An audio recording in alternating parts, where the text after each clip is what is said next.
How typically would it go? You know, you would approach the target, you know you'd hit flak. Would the fighters come in before, after? Just kind of tell me about it. Kind of walk me through. Well, we looked forward for flak because that meant the fighters were in there. The fighters would not come into the flak zone, so we would fly into the flak zone to get away from the fighters. And we would change our altitude because the time they got their altitude adjustments made, we were gone. So they were all around us. There were lots. They were close. But I don't know how big, they were 88s, and so when they exploded, I don't know how big of range they covered. But we would come back and we would see small pieces of lead in the belly of the plane or something that just came through the, because all we had was just the thickness of the aluminum, which was not that big, and so the shrapnel would come right through and lodge in the bomb bay and rattle around in there. So so nobody got hurt or anything like that. And of course, once in a while it hit an engine, and it did in over Messina. We were 22,000 feet flying over Messina, Sicily, and we got hit by flak, and we lost the right outboard engine.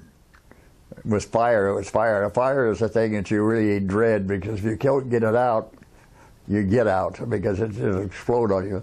So we luckily were able to discharge our fire extinguishers into that engine and kill the fire.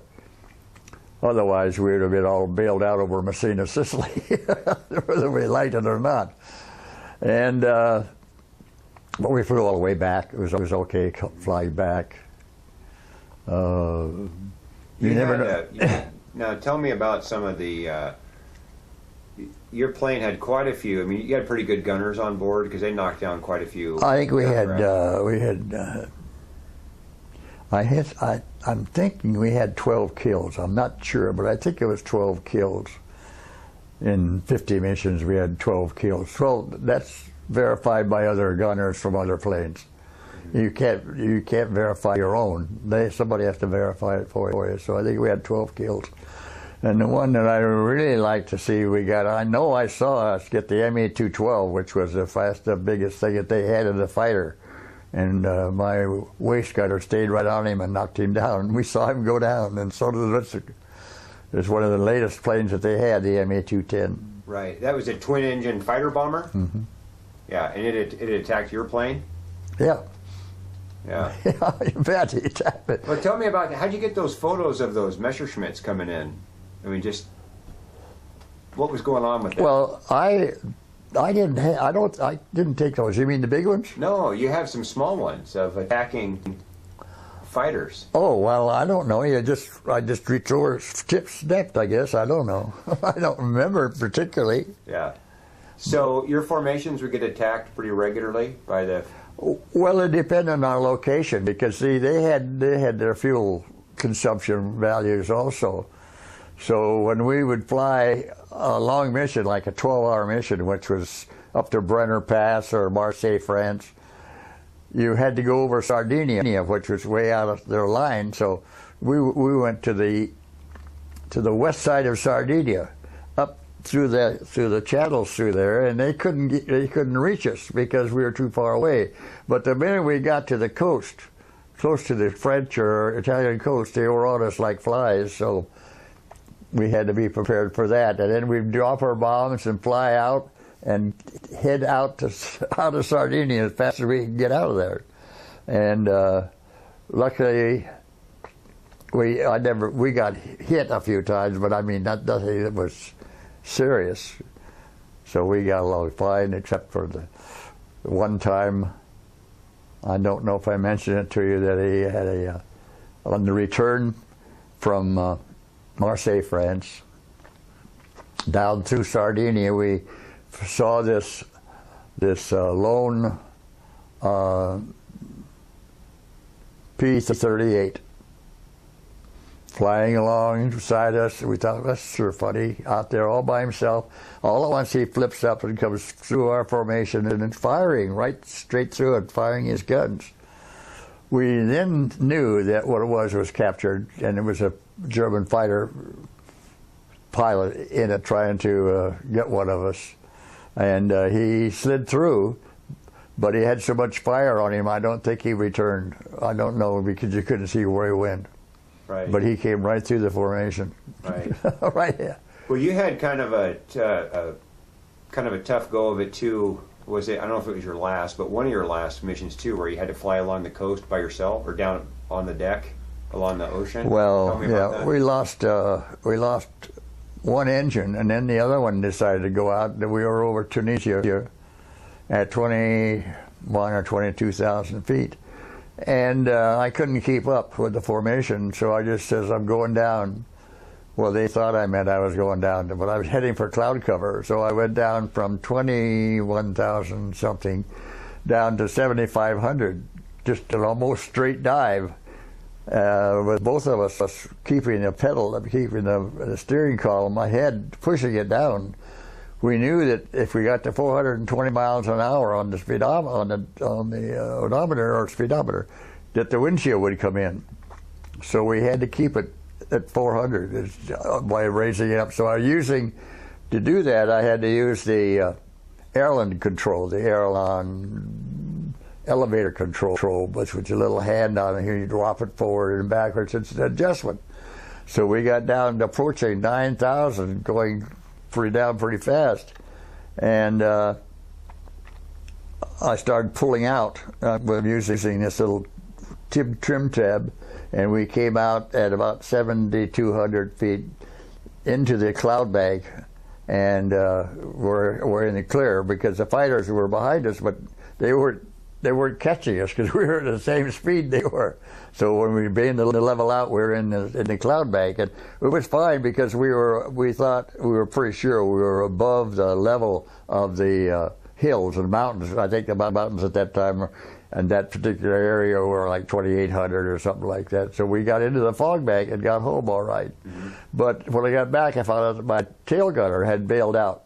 He thought we were going down, but I had given instructions to all the crew on the phone saying, "Stay put. We're just going to the cloud bank." But he didn't ever hear. He was replacement for my tail gunner, and my tail gunner was sick that day, so they sent him in as replacement. Well, he bailed out. I didn't know it until we got back. And it just happened that day. The British were paying more to the Arabs for returned soldiers than the Germans were. And so he got taken into a German camp and sent back to the unit. Oh, you mean to a British camp? I taken to a British camp and sent back to us. Yeah. Wow. That's amazing. Yeah. There's all kinds of little things happen, but... Well, one time you said that, did you have a fire? You had another fire in the engine. You had to dive down one time. Did you ever have that? I'm sorry? Did you ever have to dive?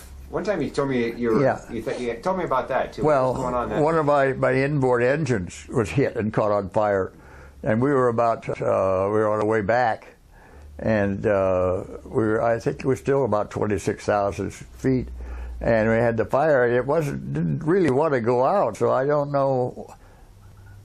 I had talked to guys about what you do, and so they says you open the cowlings and get the air in there, and you dive and you blow it out.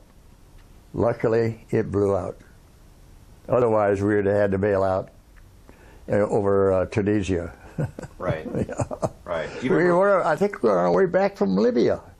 We had bombed one of the seaports in Libya, where the Germans were picking up their supplies, to supply Rommel, and we were back. I'll be back from there.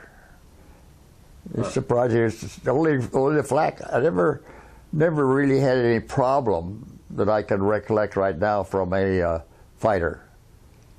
Scared to death, but we did have the problems in Sicily, where we were under attack. And a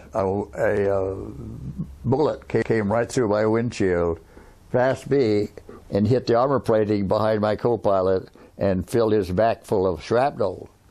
And that was the only thing that happened to us as far as from a fighter. And I had to be from a fighter, but air to air.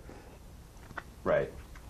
And so he recovered and was sent he recovered and was sent home. He just was pretty badly injured. Was there a lot of talk about the fact that you had to do 50 missions versus like the people flying out of England, or they flew 25, right? What was the England? You did 25, and like the guys in the Memphis Belle, they went 25 missions in a month, and they were gone. Yeah. And they didn't have near the flak with the fighters because Germans weren't ready yet for them.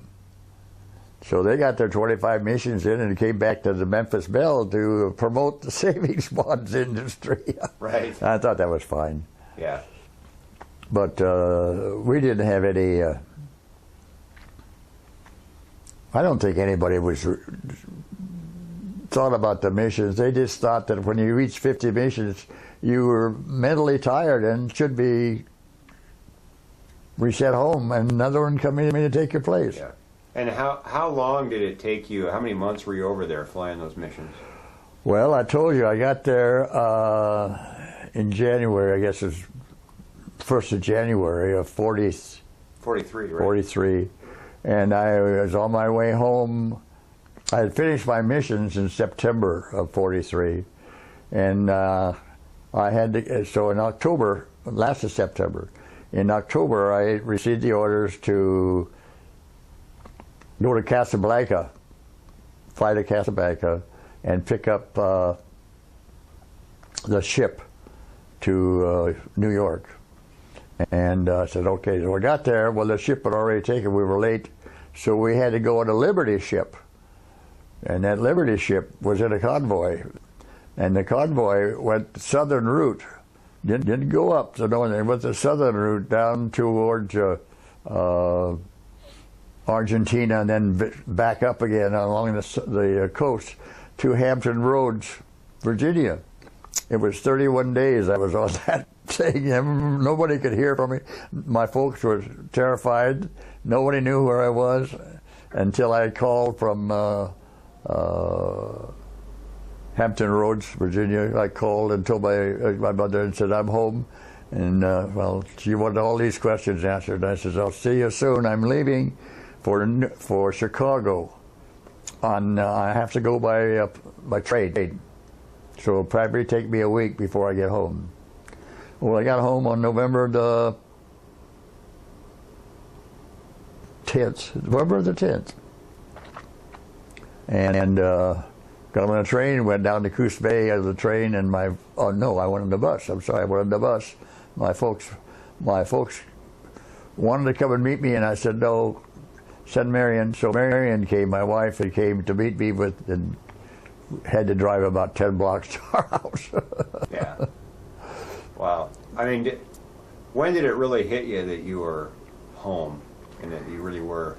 When I had my mother was in charge of the Red Cross, the county Red Cross there, and she was in the Rotary Club and things like that, and she wanted me to make speeches about. I was the only one back, and she wanted me to make speeches to the Rotary Club, the Kiwanis Club, and the Lions Club, and to the Elks and Eagles and all those, which I did. And I had a few mementos with me, which is my bombing pictures, and some outside pictures of my living conditions, and I talked. It was about an hour talk. And so I got pretty well known just through that. Yeah. I was the only one back.